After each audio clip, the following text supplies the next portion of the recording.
Hi, welcome to my review of Carry On Henry from 1971, directed by Gerald, and of course the 21st Carry On film in the series. So yes, we are back once again, ready to discuss Carry On. This time around, Carry On Henry.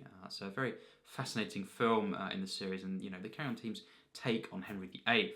So yes, first of all, there will be a spoiler warning for this discussion. If you haven't seen this film, I simply recommend seeing it first and then come back to this video, and we can go from there and we can discuss this film and all things Carry On in the comments. So yes, with all that said, let's discuss my thoughts on this film. And as I say, a very unique film.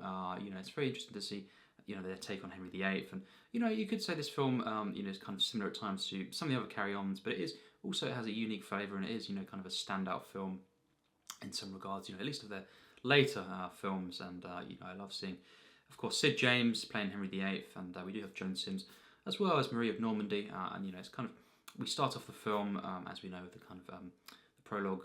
We learn that Henry VIII had just beheaded a previous wife, and then we have obviously Marie of Normandy coming into the picture, him marrying her, and before we know it, we have this habit that she has, Marie, of eating garlic all the time, and putting it in all the food as well. But Sid James' character of Henry VIII, basically, he can't take this, and this is the reason for him to kind of deal with her in his usual way. Of course, there are obstacles throughout the film, and kind of not trying to provoke or create a war with the King of France, who is the cousin of Marie of Normandy, of course. So it all kind of unfolds from there. And we have the shenanigans, the plotting, the twists around Henry, and of course Thomas Cromwell, played by Kenneth Williams. We have Charles Hawtrey as well, who is the love interest, really, of Marie of Normandy, and he plays, of course, Sir Roger de Logeley, and he's the one that takes to the garlic kind of habit there, the trait, and he is kind of making advances on Marie of Normandy, and of course it's a mutual feeling. So throughout the film, as we know, there is an attempt to get confessions out of Roger, of course, and it leads to quite hilarious recurring gags of how they're kind of stretching him, of course, and stuff, and then the whole kind of the spikes, in the coffin gag as well, and pouring the liquid through and it comes out of the holes. Just hilarious moments with Charles Hawtrey throughout the film, and that is the attempts to kind of get that confession out, all as we know, trying to find Henry another wife. Of course, Barbara Windsor comes into the film as well. It's fairly late into it, actually. At least past the middle mark of the film, which is quite interesting. But of course, as always, she's involved with Sid James and all this, and it's really, I think, for the most part, a great use of the cast. I also Kenneth Connor, his kind of arc, and what he's doing. It's kind of following the Guy Fawkes plot that he's around. So, and it's just kind of most of the film, unfortunately, with that, it's just them sitting around talking, discussing, plotting. And their take, of course, on Guy Fawkes. It's very, I just think it's very basic in this film, and perhaps, I think Kenneth Connor could have been given a lot more to do in this film, and just more gags, and do his usual thing instead of most of his arc, and what he's doing in his scenes is kind of just sitting around plotting and all this. And it's cool to see their take on Guy Fawkes, but it's not that great for me. But most of the rest of the cast, I think, are given some great stuff to do, and I think just a great use of Sid James, as always, as Henry VIII. He is hilarious, a standout. Charles Hawtrey as well, absolute standout in this film. Joan Sims playing this wonderfully, and Kenneth Williams as well, and Terry Scott together. I really enjoyed that element, them, and I do love as well the ending when they, they're about to be beheaded, and then of course it's stopped, but then they just say carry on with it, just go ahead, because they can't take any more of the goings on, and shenanigans. It's just always these twists and turns, and it's just the hilarious moment when they say just go ahead with the beheading, and that's really the ending of the film. It's really funny. A great use of recurring gags, particularly with Charles Hawtrey. I think the whole way, he just simply, the first time I saw this last year, it was just hilarious to see what they'd done with, the stretching is just to simply make him taller. And it just, him coming out, of the door there, for the first time, it was just really hilarious. And, what they do with him in the film, and he just gets gradually taller and taller. And, of course, the holes in him as well. It's just very comical, and I really enjoyed that. And also get this kind of confession out of him. And, I think just the use of side characters as well. Margaret Nolan is in this film.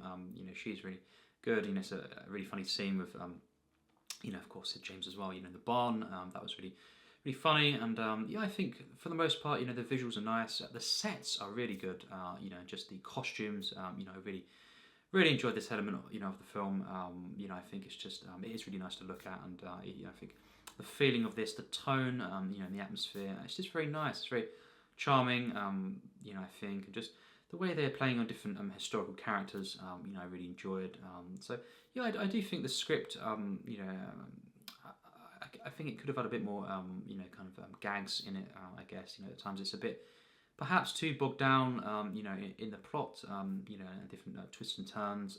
But, you know, I think it could have been more like Cleo, for example, where, you know, it is all that stuff, but, you know, it's just hilarious sequences, you know, throughout, you know, from start to finish, and they don't, you know, kind of sit back on the comedy at times, you know, hilarity, and you know, I think this film is just ever so slightly at times lacking. Just here and there, you know, in the comedy. Having said that, though, I do think this is a very consistent film. You know, the tone is never really lost. I don't think this film really goes too over the top, either. Even in the final act, you know, it's mostly very focused. You know, they keep it reined in. You know, I guess, and you know, the script as well. You know, is to praise, and I think the comedic timing, you know, is spot on at times. Of course, Sid James and Kenneth Williams and such. You know, they always bring the charm to these characters, and you know, I think this is no exception. Charles Hawtrey as well. He's more involved this time with the actual, you know, the relationships of the characters, which is cool to see. And you know, because as I've said previously, you know, a lot of the time he's doing his own thing. He's a kind of a, you know, a separate character to the actual plot, the narrative. You know, and is kind of just hilarious in his own way on his own, and he, you know, he interacts with characters, but he's not really tied to the characters in any particular way. You know, a lot of the time. So it is great when he is given, you know, that kind of role where he's kind of, he has more of a kind of dynamic and a relationship, and more of an influence, you know, on the events, you know, of such films. So yeah, it was really cool to see different cast members given at times unique roles as well. As I say, this film is very consistent. It's not, you know, it never loses its tone. You know, it's very dialed back at times. I think perhaps if they had, you know, kind of let loose a bit more, allowed more comedic sequences, the general carry-on stuff, perhaps this film would have been even better. You know, I think it's just a bit too focused on the plot as opposed to the comedy. You know, to kind of sum that up. But I think it is very consistent. You know, it doesn't go too over the top in the final act, which it could have done, and lost that sense of what was going on and the tone of the atmosphere. And you know, I think it is.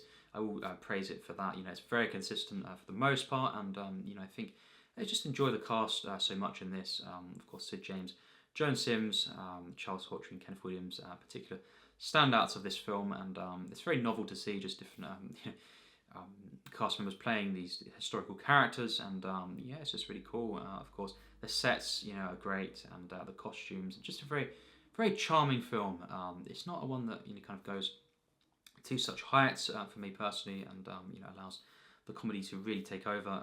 You know, and I think that is a positive and a negative, because it is consistent. It doesn't have, you know, over the top moments, but it isn't, you know, one of the most funny carry-ons. I just think, you know, it is consistently, you know, quite hilarious at times, but it's not, you know, the kind of, you know, the higher bracket there, I guess, the higher tier, and perhaps, you know, it could have been, but you know, for what it is, you know, I do really appreciate this film. It's one of the better carry-ons for me, and you know, I just consistently, you know, I do laugh. I'm interested in the film. It loses me at times. It's just a couple of dull spots, a bit too plot heavy at times, as opposed to the usual carry-on charm and comedy, you know, at times. But just a few moments here and there. That's just very nitpicking, you know, slights of the film. For the most part, you know, it is very nice and pleasant. You know, just it is very consistently very funny. So yes, my final rating for this film is a 70%, dead on 70. Very solid film. You know, it's again, you know, I do really enjoy this one, and you know, it's definitely particular sequences that I do, you know, really is very funny, of course, hilarious, especially with Charles Hawtrey, and really anything Sid James is saying in this film, you know, it is hilarious. You know, all the puns, the double meanings, and Joan Sims as well. You know, the way in which she plays that whole kind of garlic eating, and the bits when the garlic is, you know, put in the food, and Henry comes in, and you know, he's just you know, he takes a bite, and it's just straight away noticing that. Yeah, that is hilarious. You know, really interesting ways in which they created the gags, the setups for the gags. So yeah, very much a film that I praise and really enjoy personally. So yes, that's my thoughts on Carrie and Henry. It's very novel. It's very charming, consistent. Doesn't go to the the higher tier heights of the Carry On films, but definitely for me one of the or among the better Carry On films, and one that is very funny, charming, and just I can watch this film and it really puts me at ease, and it calms me. It's very soothing, relaxing, and also very time's investing, and just it's just great to put this on and watch. Another Carry On film that is up to a standard for me personally. So yes, it'd be great to hear your thoughts as always in the comments. What do you think of this film? What are your experiences with this, and how does it compare to the different Carry On films, perhaps in the franchise? Next up for Carry On, we have a few more coming out very soon, and I think the next one to review shall be Cowboy. So I look forward to that, and one that I rewatched again very recently, and we'll go for that. We'll go for Cowboy, and that'll be a fun one to do. I love westerns, and I love western parodies as well. Comedies. So yeah, it'd be really cool to discuss that one. That's a very unique Carry On film, a very different one. It's really in that kind of pinnacle period, I guess, or part of that. I think really that the mid 60s through the late 60s is overall the best period of Carry On. But I think there's ones that I really enjoy or would put quite high from different all the different eras really of Carry On, different stages, and yeah, I just think I do love the Carry On franchise overall, so it's always great to discuss these films. So yes, Carry On Cowboy will be next, and always more Carry On content coming on the channel, always leading up to that eventual ranking as well, and all just future content in the future, I guess, top 10, different things around the Carry On series. I'll be doing, kind of my favourite cast members, perhaps, characters that are in Carry Ons, and different moments, perhaps, as well. I would love to do that, and yeah, all things Carry On the channel. So as always, take care, and thanks for watching.